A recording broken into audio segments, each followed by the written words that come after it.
നമസ്തേ. നമുക്കിപ്പോൾ ഒരു പ്രത്യേക ദിവസം അങ്ങോട്ട് കഴിഞ്ഞതേ ഉള്ളൂ അല്ലേ? ഏതായിരുന്നു? നവരാത്രി. അപ്പം എല്ലാവരും നവരാത്രി വ്രതമൊക്കെ എടുത്തോ? എല്ലാവരും നന്നായിട്ട് വ്രതമൊക്കെ എടുത്തു, പൂജയൊക്കെ വച്ചു അല്ലേ? പിന്നെ പൂജയൊക്കെ എടുത്തു, വിജയദശമി കഴിഞ്ഞു അല്ലേ?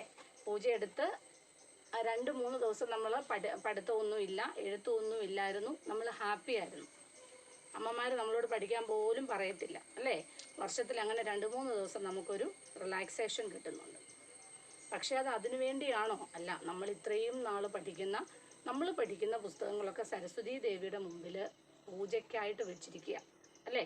നമ്മുടെ അറിവ് വർദ്ധിക്കാൻ, നമ്മളിലേക്ക് വെളിച്ചം പകരുന്നതിന് വേണ്ടിയിട്ട് നമ്മൾ ആ പുസ്തകങ്ങൾ വിദ്യാദേവതയുടെ മുമ്പിൽ എന്ത് ചെയ്യാണ്? പൂജിക്കാൻ വെക്കുക ചെയ്യുന്നത് അല്ലേ? ആ ദിവസങ്ങളിൽ നമ്മൾ വെറുതെ ഇരിക്കുകയാണോ? അല്ല. സരസ്വതി ദേവിയെ ധ്യാനിച്ച് നമ്മുടെ അറിവ് വർദ്ധിപ്പിക്കണേ, നമ്മളിലേക്ക് അറിവ് പകരണേ എന്നൊക്കെ നമ്മൾ പ്രാർത്ഥിക്കും. എല്ലാവരും അതൊക്കെ ചെയ്തായിരുന്നു അല്ലേ? രാവിലെയും വൈകുന്നേരവും കുളിച്ച് പൂജയൊക്കെ ചെയ്ത്, മീൻസ് പൂക്കളൊക്കെ ഇട്ട് സരസ്വതി ദേവിയെ പ്രാർത്ഥിച്ചു അല്ലേ? പിന്നീട് വിജയദശമി നാളിൽ തിങ്കളാഴ്ച നമ്മൾ പൂജയൊക്കെ എടുത്തിട്ടിരുന്നേ. പഠിച്ചോ എല്ലാവരും? പിന്നീട് ക്ലാസ്സുകളൊക്കെ വരുന്നുണ്ടാവും, അതൊക്കെ കണ്ട് എല്ലാവരും പഠിക്കുന്നുണ്ട് അല്ലേ? അപ്പോൾ ചിലരൊക്കെ ഉണ്ട് നോട്ട് കംപ്ലീറ്റ് ചെയ്യുന്നില്ല, പഠിക്കുന്നില്ല. അമ്മമാർ പഠിക്കാൻ പറഞ്ഞാലും അതിന് വലിയ ഗൗരവം കൊടുക്കുന്നില്ല എന്നൊക്കെ ഒരു കംപ്ലൈൻറ്റ് വരുന്നുണ്ട്. അപ്പം അങ്ങനെയൊന്നും ആവരുത്. നല്ല കുട്ടികളായിട്ട് പഠിച്ച് മിടുക്കനും മിടുക്കിമാരും ആവുക കേട്ടോ. ഇവിടെ പഠിക്കാതിരിക്കാൻ പറ്റില്ലല്ലോ. നിങ്ങളുടെ ഇപ്പോഴത്തെ ഡ്യൂട്ടി എന്ന് പറയുന്നത് പഠനമാണ്. അപ്പോൾ എല്ലാവരും ഒരു ഉപേക്ഷയും വിചാരിക്കാതെ എല്ലാവരും പഠിക്കുക, നന്നായിട്ട് തന്നെ പഠിക്കുക. എഴുതാനും ഒക്കെ ഉള്ളത് അതിൻ്റേതായിട്ടുള്ള രീതിയിൽ. ഇപ്പം സ്കൂളിൽ പോകുന്നില്ല, അപ്പോൾ ടീച്ചർമാർ ബുക്കൊന്നും കാണുന്നില്ല എന്ന് വിചാരിക്കരുത്. ഞങ്ങളൊക്കെ വീഡിയോ കോളിൽ വരുന്നുണ്ട്, നിങ്ങളുടെ നോട്ട് ബുക്കുകളൊക്കെ ചെക്ക് ചെയ്യുന്നുണ്ട്. എല്ലാ ടീച്ചേഴ്സും ഇനിയും മാറി മാറി വിളിക്കുന്നുണ്ടാവും. എല്ലാ സബ്ജക്റ്റും പഠിപ്പിക്കുന്ന ടീച്ചേഴ്സ് നിങ്ങളെ വിളിക്കുന്നുണ്ടാവും. അപ്പം നന്നായിട്ട് എല്ലാവരും പഠിക്കുക. അപ്പം നമുക്ക് കഴിഞ്ഞ ക്ലാസ്സിൽ പഠിച്ചതെല്ലാം എല്ലാവർക്കും ഓർമ്മയുണ്ടല്ലോ അല്ലേ? അതോ ഈ പൂജാ ദിവസങ്ങളിൽ അതൊക്കെ മറന്നുപോയോ? ഇല്ല. അപ്പം എല്ലാം തന്നെ എല്ലാവരും ഓർത്ത് വച്ചിട്ടുണ്ട്. നമുക്കിന്ന് ക്ലാസ്സിലേക്ക് കടക്കണ്ടേ? അപ്പോൾ നമുക്കിന്നത്തെ ക്ലാസ്സിലേക്ക് കടക്കാം. ओके प्रिय छात्र, हमें पिछली कक्षाओं में विश्वेश्वरैया द्वारा गद्य भाग पढ़ा था, है ना? डॉक्टर विश्वेश्वरैया वो कौन थे? डॉक्टर विश्वेश्वरैया एक अभियंता थे, यानी वो एक इंजीनियर है. वह कई बांधे बनी है. ധാരാളം അണക്കെട്ടുകൾ നിർമ്മിച്ചിട്ടുണ്ട് അദ്ദേഹം അല്ലേ? അദ്ദേഹത്തിൻ്റെ ആ നിർമ്മിതിയിൽ ഏറ്റവും പ്രധാനപ്പെട്ടത് ഏതാണ്? കൃഷ്ണരാജസാഗർ ബാന്ധ് ആണ് അല്ലേ? അത് കിസ് നദി കെ തട് पर बना है कृष्णराजसागर बांध? कावेरी नदी पर बना है कृष्णराजसागर बांध. उसकी प्रत्येकता क्या है? उसकी विशेषता क्या है? उन दिनों मैसूर में पानी की समस्या हल हो गई थी.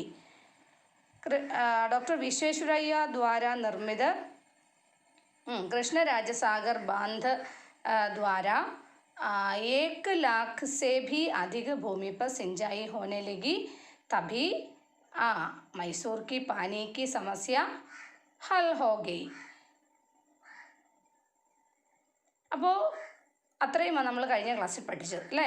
അപ്പോൾ ഈ കൃഷ്ണരാജസാഗർ ബാന്ധ് കണ്ടു കഴിഞ്ഞപ്പോൾ ഗാന്ധിജി എന്താണ് പറഞ്ഞത്? കേവലം കൃഷ്ണരാജസാഗർ ബാന്ധ് അല്ലെ കൃഷ്ണരാജസാഗർ അണക്കെട്ടിൻ്റെ നിർമ്മിതിയോടുകൂടി ഡോക്ടർ വിശ്വേശ്വരയ്യയുടെ പേര് അമരമാകാൻ ഇത് മാത്രം മതി എന്നാണ് ആര് പറഞ്ഞത്? ഗാന്ധിജി പറഞ്ഞത്. ബാക്കി ഭാഗ് ദേഖോ. डॉक्टर विश्वेश्वरैया. प्रत्येक देश की प्रगति वहां के लोगों की शिक्षा पर निर्भर है. पुरानी बातें पुराने जमाने के लिए थीं. खोजो, सीखो और संगठित हो. यह संदेश थे महान इंजीनियर डॉक्टर विश्वेश्वरैया. बेंगलुरु से 60 किलोमीटर दूर एक छोटे से गांव मुद्देन हलमी में 15 सितंबर सन 1861 को विश्वेश्वरैया का जन्म हुआ। इनके पूर्वज आंध्र प्रदेश के कुरूनल जिले के एक गांव मोक्षगुंडम में रहते थे।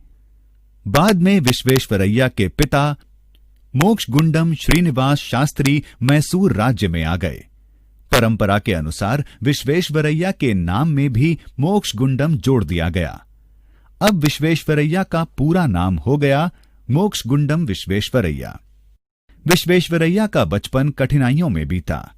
जब वे 14 वर्ष के थे, उनके पिता की मृत्यु हो गई। तब वे अपने मामा के यहां चले गए। अपनी पढ़ाई का खर्च निकालने के लिए उन्हें घर घर जाकर ट्यूशन पढ़ाना पड़ता था। बच्चों को पढ़ाने के लिए वे मीलों पैदल चलते थे। विश्वेश्वरैया की प्रारंभिक शिक्षा चिकबल्लापुर के मिडिल और हाई स्कूल में हुई। उच्च शिक्षा के लिए उन्होंने बेंगलुरु सेंट्रल कॉलेज में सन 1875 में प्रवेश लिया। सन 1880 में लगभग 20 वर्ष की आयु में उन्होंने बीए की परीक्षा विशेष योग्यता के साथ उत्तीर्ण की। विश्वेश्वरैया ने पूना कॉलेज ऑफ इंजीनियरिंग से सन 1883 में इंजीनियरिंग की परीक्षा उत्तीर्ण की। परीक्षा में उन्होंने प्रथम स्थान प्राप्त किया। इसके बाद उन्हें डॉक्टरेट की उपाधि से भी सम्मानित किया गया। इंजीनियरिंग की डिग्री मिलने के कुछ समय बाद ही उन्हें मुंबई लोक कल्याण विभाग में सहायक अभियंता के रूप में नौकरी मिल गई। फिर वे मैसूर राज्य के चीफ इंजीनियर बनाए गए। बाद में डॉक्टर विश्वेश्वरैया को मैसूर राज्य का दीवान बना दिया गया। डॉक्टर विश्वेश्वरैया को बांध बनवाने में कुशलता प्राप्त थी। उन्होंने अनेक बांधों का निर्माण करवाया। कावेरी नदी पर उन्होंने कृष्णराज सागर बांध बनवाया। इस बांध के बन जाने से मैसूर में पानी की समस्या हल हो गई। जगह जगह नहरों से पानी मिलने लगा। 1 लाख एकड़ से भी अधिक भूमि पर सिंचाई होने लगी। गांधी जी ने इस बांध को देखकर कहा था, केवल कृष्णराज सागर बांध ही सर विश्वेश्वरैया का नाम अमर करने के लिए पर्याप्त है।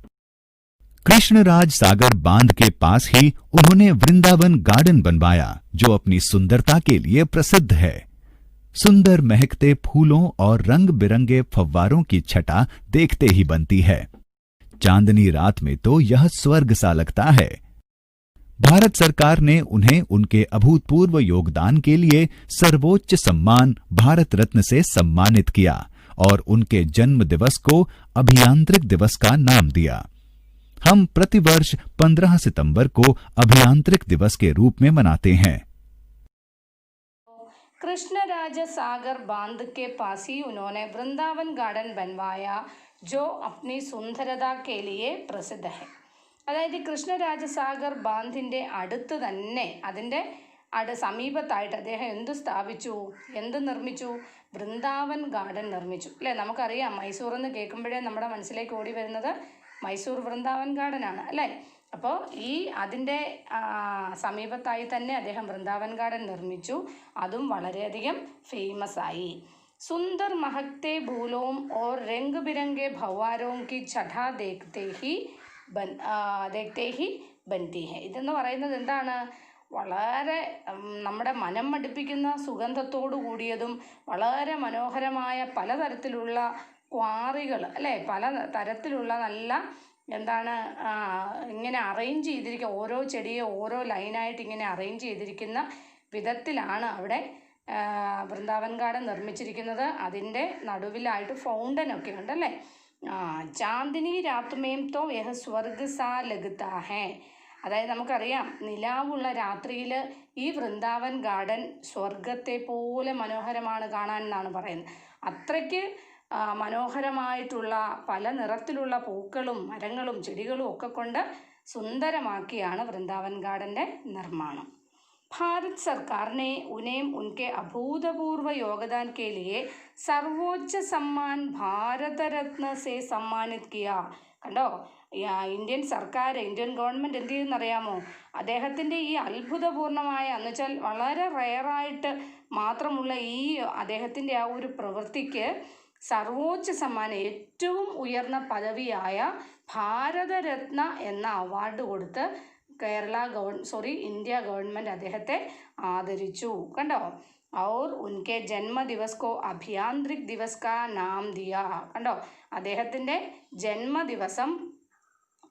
ജന്മദിവസത്തെ എന്തെന്നും വിളിക്കുന്നു?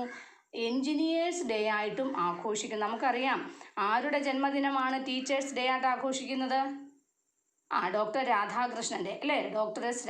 സർവപ്പള്ളി രാധാകൃഷ്ണൻ്റെ ജന്മദിനം അദ്ദേഹത്തിൻ്റെ ആ ഒരു പ്രവൃത്തിയാൽ ഏറ്റവും നല്ല ഒരു ടീച്ചറായിട്ട് ആയിരുന്നു അദ്ദേഹം. അതുകൊണ്ട് അദ്ദേഹത്തിൻ്റെ ജന്മദിനം ടീച്ചേഴ്സ് ഡേ ആയിട്ടും ഡോക്ടർ വിശ്വേശ്വരയ്യ വളരെ ഫേമസ് ആയിട്ടുള്ള ഒരു എൻജിനീയർ ആയിരുന്നതുകൊണ്ട് അദ്ദേഹത്തിൻ്റെ പ്രവർത്തനങ്ങൾ എന്ന് പറഞ്ഞാൽ അത്രയ്ക്ക് അദ്ദേഹത്തിൻ്റെ കഴിവുകൾ, അദ്ദേഹത്തിൻ്റെ വർക്കുകളൊക്കെ അത്രയ്ക്ക് എടുത്തു പറയത്തക്കതായതുകൊണ്ട് ഡോക്ടർ വിശ്വേശ്വരയ്യയുടെ ജന്മദിനം എൻജിനീയേഴ്സ് ഡേ, അഭിയാന്ത്രിക് ദിവസ് എന്ന് പറഞ്ഞാൽ എന്താ? എൻജിനീയേഴ്സ് ഡേ ആയിട്ടും ആഘോഷിക്കുന്നു. ഹം പ്രതിവർഷ 15 सितंबर को അഭിയാന്ത്രിക് ദിവസ് കെ രൂപ में मनाते हैं. അദ്ദേഹം സെപ്റ്റംബർ 15 അദ്ദേഹം ജനിച്ചത്. സെപ്റ്റംബർ 5 ആരാണ് ജനിച്ചത്? ഡോക്ടർ സർവപ്പള്ളി രാധാകൃഷ്ണൻ അല്ലേ? അന്ന് എന്താണ് ടീച്ചേഴ്സ് ഡേ ആണ്. അതുപോലെ സെപ്റ്റംബർ 15 എൻജിനീയേഴ്സ് ഡേ ആയിട്ടും ആഘോഷിക്കുന്നു. അപ്പോൾ അതിൻ്റെ രണ്ടിൻ്റെയും കാരണങ്ങൾ എന്താണെന്ന് അറിയാമല്ലോ.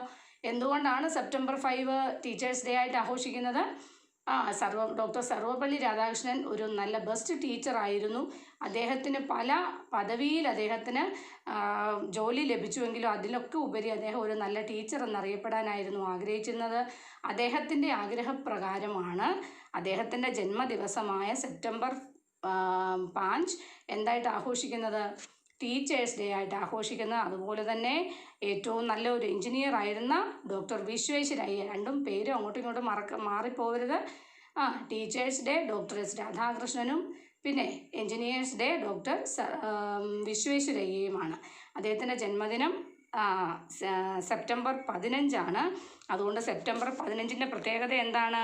എൻജിനീയേഴ്സ് ഡേ ആയിട്ട് നമ്മൾ ആഘോഷിക്കുന്നു. അപ്പോൾ ഇത് നന്നായിട്ട് വായിച്ച് മനസ്സിലാക്കുക. അദ്ദേഹത്തിൻ്റെ ജനനവും ഇപ്പം ഡോക്ടർ വിശ്വേശ്വരയ്യയെ പറ്റി ഒരു ടിപ്പണി, ഒരു പാരഗ്രാഫ് എഴുതാൻ പറഞ്ഞാൽ നമ്മളിപ്പോൾ എഴുതാൻ പ്രാപ്തരാണ് അല്ലേ? അദ്ദേഹം എവിടെയാണ് ജനിച്ചത്, അദ്ദേഹത്തിൻ്റെ വിദ്യാഭ്യാസം എങ്ങനെയായിരുന്നു, പ്രാഥമിക വിദ്യാഭ്യാസം, പിന്നീട് അദ്ദേഹത്തിന് എന്തൊക്കെ പദവികളാണ് ലഭിച്ചത്, എവിടെയൊക്കെയാണ് അദ്ദേഹം വർക്ക് ചെയ്തത്, പിന്നീട് അദ്ദേഹത്തിൻ്റെ എടുത്തു പറയത്തക്ക വർക്കുകൾ എന്താണ്, പിന്നെ അദ്ദേഹത്തിൻ്റെ ജന്മദിനം എന്തായിട്ട് ആഘോഷിക്കുന്നു എന്നുള്ളതെല്ലാം വെച്ചുകൊണ്ട് ഒരു പാരഗ്രാഫ് വിശ്വേശ്വരയ്യയെ പറ്റി എഴുതാൻ പറഞ്ഞു കഴിഞ്ഞാൽ എല്ലാവരും റെഡിയായി ഇരുന്നോളുക. അപ്പോൾ നമുക്ക് ബാക്കി വേർഡ് മീനിങ് കുറച്ച് നോട്ട്സ് കൂടെ നോക്കാം. പ്രഗതി, പ്രോഗ്രസ്, പുരോഗതി. നിർഭര, ഡിപ്പെൻഡ്, ആശ്രയിക്കുക. ബച്പൻ, ചൈൽഡ്ഹുഡ്, കുട്ടിക്കാലം. അഭിയന്ത, എൻജിനീയർ. യോഗദാൻ, കോൺട്രിബ്യൂഷൻ, സംഭാവന അല്ലേ? ശിക്ഷ, എഡ്യൂക്കേഷൻ. സംഘടിത, യുണൈറ്റഡ് എന്ന് വെച്ചാൽ സംഘടിച്ച. ഉത്തീർണ, പാസ്. സമസ്യ, प्रॉब्लम, बांध, डाम. देन डॉक्टर विश्वेश्वरैया का जन्म स्थान किस शहर के आसपास है? ഏത് നഗരത്തിൻ്റെ അടുത്തായിട്ടാണ് അദ്ദേഹം ജനിച്ചത് ഡോക്ടർ വിശ്വേശ്വരയ്യ? ബംഗളൂരു അല്ലേ? മൈസൂർ കിസ് രാജ്യമേ സ്ഥിത ഹെ? ഏത് രാജ്യത്തിലാണ് മൈസൂർ സ്ഥിതി ചെയ്യുന്നത്? കർണാടക മേ. കൃഷ്ണരാജസാഗർ ബാന്ധ് കിസ് നദി പർ ഹെ? ഏത് നദിക്ക് കുറുകെയാണ് കൃഷ്ണരാജസാഗർ ബാന്ധ് നിർമ്മിച്ചത്? കാവേരി. ഡോക്ടർ വിശ്വേശ്വരയ്യ का जन्मदिन किस दिवस के रूप में मनाया जाता है? ഏത് ദിവസമായിട്ടാണ് ഡോക്ടർ വിശ്വേശ്വരയ്യയുടെ ജന്മദിനം ആഘോഷിക്കുന്നത്? ശിക്ഷക് ദിവസ് അല്ലേ? അദ്ദേഹത്തിന് വിശ്വേശ്വരയ്യയുടെ ജന്മദിനമാണ്. അതുകൊണ്ട് ശിക്ഷക് രൂപ അല്ല, ശിക്ഷക് ആയിട്ടല്ല അദ്ദേഹത്തിൻ്റെ ജന്മദിനം ആഘോഷിക്കുന്നത്. പിന്നെയോ അഭിയാന്ത്രിക് ദിവസ് അല്ലേ? അഭിയാന്ത്രിക് ദിവസ് കെ രൂപമേ മനായ ജാത്താ ഹെ. ശിക്ഷക് ദിവസമായിട്ട് ആഘോഷിക്കുന്ന ആരുടെയാണെന്ന് ടീച്ചർ ഇപ്പോൾ പറഞ്ഞത്? ഡോക്ടർ സർവപ്പള്ളി രാധാകൃഷ്ണൻ. ദെൻ ഇത് നിങ്ങൾ തനിയെ കണ്ടുപിടിക്കുക. സഹി ജോഡെ ബനായിയെ, ശരിയായ ഇത് തിരഞ്ഞെടുക്കുക. ജോഡി. ജന്മസ്ഥാൻ, അദ്ദേഹം ജനിച്ചത് എവിടെയാണ്?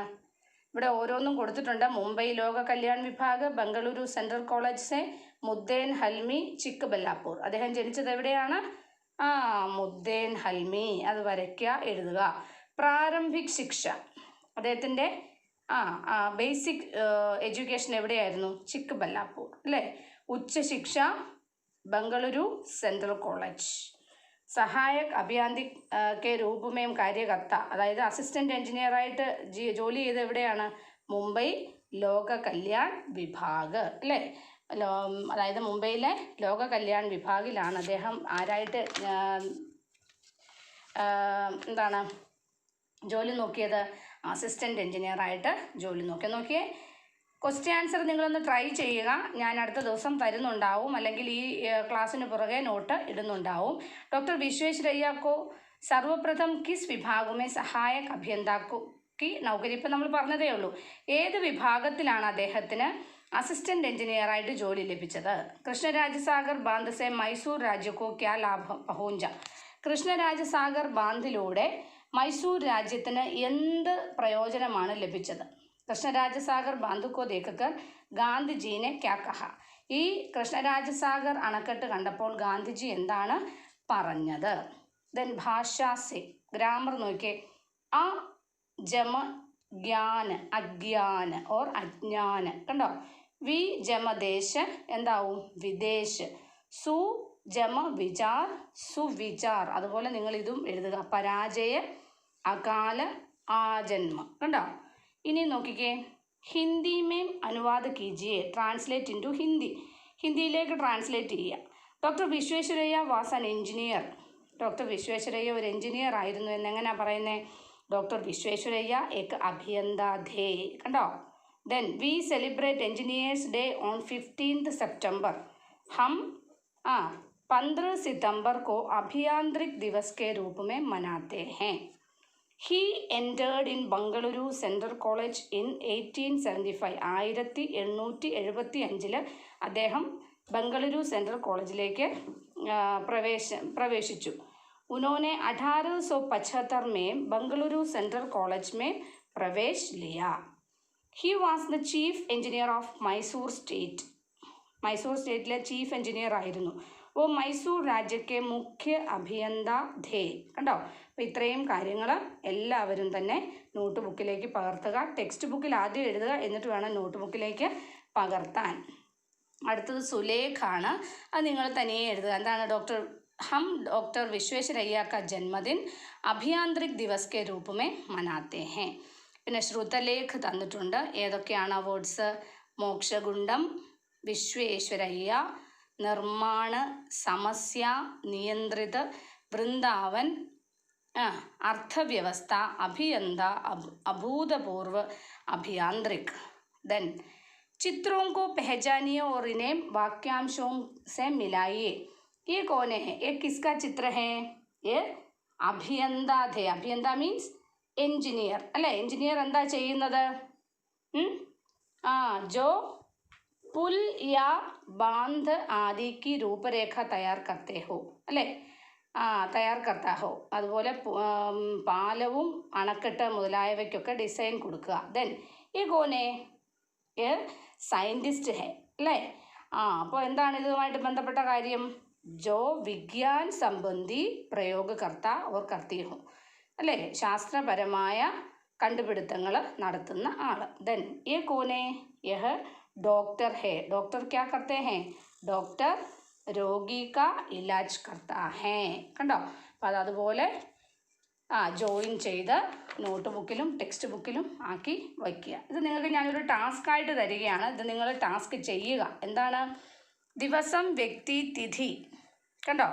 ബാലദിവസം ഒരെണ്ണം നിങ്ങൾക്ക് ചെയ്തു തന്നിട്ടുണ്ട്. ബാലദിവസ് ആരുടെ ജന്മദിനമാണ്? ആരാണിത്? ജവഹർലാൽ നെഹ്റു. ജവഹർലാൽ നെഹ്റുവിൻ്റെ ജന്മദിനമാണ് എന്തായിട്ട് ആഘോഷിക്കുന്നത്? അതെന്നാണ്? 14th നവംബർ അല്ലേ. ദെൻ ഫസ്റ്റ് വൺ ഈസ് ഇതാരാണ്? ഡോക്ടർ രാധാകൃഷ്ണനാണ് അല്ലേ. അപ്പോൾ ഡോക്ടർ രാധാകൃഷ്ണ എന്തുമായിട്ട് ബന്ധപ്പെട്ടതാണ്? അദ്ദേഹത്തിൻ്റെ പ്രത്യേകത എന്താണ് എന്ന് കണ്ടുപിടിച്ച് നിങ്ങൾ ഇത് മാച്ച് ചെയ്യുക. ദെൻ ഗാന്ധിജി. ദെൻ ഇതാരാണ്? CV രാമൻ. ദെൻ അടുത്തത് ധ്യാൻ ചന്ദ്. അടുത്തത് ഡോക്ടർ വിശ്വേശ്വരയ്യ. അപ്പോൾ അവരുടെയൊക്കെ പ്രത്യേകതകൾ കണ്ടുപിടിക്കുക. അത് നിങ്ങൾ തനിയെ ടെക്സ്റ്റിൽ ചെയ്യുക. ദെൻ ഇത് കണ്ടോ, ഇത് ഓരോ അണക്കെട്ട് തന്നിട്ടുണ്ട്. അതിൻ്റെ ആൻസർ ടെക്സ്റ്റിനകത്ത് തന്നെ തന്നിട്ടുണ്ട് അടിയിലായിട്ട്, കണ്ടോ. അപ്പോൾ അത് നിങ്ങൾ ഏതാണെന്ന് കണ്ടുപിടിച്ച് എഴുതുക എന്നാണ് പറഞ്ഞിരിക്കുന്നത്. അത് ഞാൻ ചെയ്തിട്ടുണ്ട്. ഫസ്റ്റ് വൺ ഈസ് മേം കാവേരി നദി പർ ബനാ ഹേ. ഞാൻ കാവേരി നദിയിൽ നിർമ്മിച്ചിരിക്കുന്നതാണ്. തമിഴ്നാടു കാ വാസി ഹും. തമിഴ്നാട്ടിലാണ് എൻ്റെ വാസം. ആരാണ്? മേത്തൂർ ബാന്ധാണേ. അടുത്തത് മേം ഹും ദാമോദർ നദി പർ ബന ജാർഖണ്ഡ് കാ വാസി. ദാമോദർ നദിയിലൂടെ നിർമ്മിച്ചിരിക്കുന്ന അണക്കെട്ടാണ്. അതിൻ്റെ പേര് മൈഥൻ ബാന്ധാണ്, മൈഥൻ ബാന്ത്. അടുത്തത് മേ ഹും ബനാറസ് നദി പർ ബന. ബനാറസ് നദിയിൽ നിർമ്മിച്ച അണക്കെട്ട് രാജസ്ഥാനിലാണ് ഇത് സ്ഥിതി ചെയ്യുന്നത്. ഏതാണത്? ബീസൽപൂർ ബാന്ത്. അടുത്ത ഈ അണക്കെട്ട് കണ്ടോ, ഓരോന്ന് കാണുമ്പോൾ നമുക്കത് ഐഡൻറ്റിഫൈ ചെയ്യണം നമ്മൾ. മേ ഹും നർമ്മദ നദി പർ ബന മധ്യപ്രദേശ് കാ വാസി. നർമ്മദ നദിയിൽ നിർമ്മിച്ചിരിക്കുന്ന അണക്കെട്ട് അത് എവിടെയാണ് സ്ഥിതി ചെയ്യുന്നത്? മധ്യപ്രദേശിലാണ്. അതേതാണ്? ഇന്ദിരാ സാഗർ ബാന്ത്. അപ്പോൾ ഇത്രയും കാര്യങ്ങൾ കണ്ടോ. അപ്പോൾ ഇന്ന് നമ്മൾ പഠിച്ച പാഠഭാഗത്തിൻ്റെ ബാക്കി ഭാഗവും അതുപോലെ തന്നെ ഈ നോട്ട്സും നിങ്ങൾ വൃത്തിയായിട്ട് നോട്ട് ബുക്കിലും ടെക്സ്റ്റ് ബുക്കിലും എഴുതി വയ്ക്കുക. എന്തെങ്കിലും ഡൗട്ട് ഉണ്ടെങ്കിൽ എന്നെ വിളിക്കുക. എപ്പോഴും പറയാറുള്ളതാണ്, ആർക്ക് ഡൗട്ടൊന്നും ഇല്ല എന്ന് വിചാരിക്കുന്നു, കാരണം എന്നെ ആരും വിളിക്കാറില്ല. അപ്പോൾ ഇന്ന് പഠിപ്പിച്ച പാഠഭാഗങ്ങളെല്ലാം എല്ലാവർക്കും മനസ്സിലായെന്ന് വിചാരിക്കുന്നു. അപ്പം ഡോക്ടർ വിശ്വേശ്വരയ്യയെ പറ്റിയുള്ള ഈ ഒരു പാഠഭാഗം നിങ്ങളൊരു 2-3 തവണയെങ്കിലും വായിക്കണം കേട്ടോ. ഇടയ്ക്കിടയ്ക്ക് ടെക്സ്റ്റ് എടുത്ത് വായിച്ച് നമ്മുടെ അറിവുകൾ ഓർത്ത് വയ്ക്കുക. അടുത്ത പാഠങ്ങൾ പഠിക്കുമ്പോൾ അത് മറന്നു പോവാതെ എല്ലാവരും തന്നെ വായിച്ച് പഠിക്കുക. അപ്പോൾ നമുക്ക് ഇന്നത്തെ ക്ലാസ് ഇവിടെ അവസാനിപ്പിക്കാൻ സമയമായി. എല്ലാവരും മിടുക്കന്മാരും മിടുക്കികളുമായിട്ട് വളർന്നു വരാൻ സരസ്വതീ ദേവി അനുഗ്രഹിക്കട്ടെ എന്ന് പ്രാർത്ഥിച്ചുകൊണ്ട് നിർത്തട്ടെ. നന്ദി.